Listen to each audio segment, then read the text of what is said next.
Hey everyone, is your Roku TV or Roku device running super slow, lagging, or constantly buffering when you try to open apps like Netflix or YouTube? It is incredibly frustrating, but today I have a secret fix for you. Unlike your smartphone or computer, Roku doesn't actually have a simple clear cache button in its settings menu. But there is a secret remote control combination that will clear the system cache, reboot your device, and make it run like brand new again.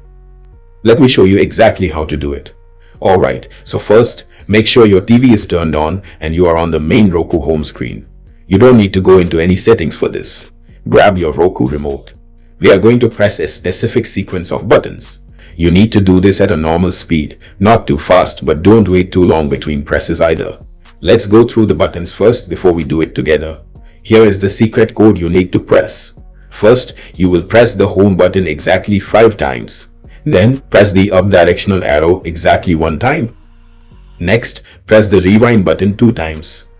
And finally, press the fast forward button 2 times. Let's do it together now. Home 1, 2, 3, 4, 5. Up once. Rewind 1, 2. Fast forward 1, 2.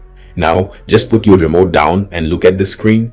Within a few seconds, your screen might freeze and you will see the menu scroll up and down on its own. Don't panic. This means the trick is working. Your screen will go black and your Roku device will automatically restart.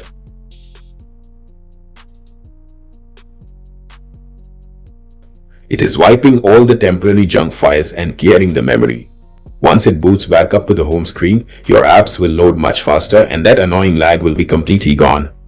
If this secret Roku trick fixed your lagging issues today, please do me a huge favor and smash that like button down below. And don't forget to subscribe to the channel for more easy tech solutions. Thanks so much for watching, and I will see you in the next one.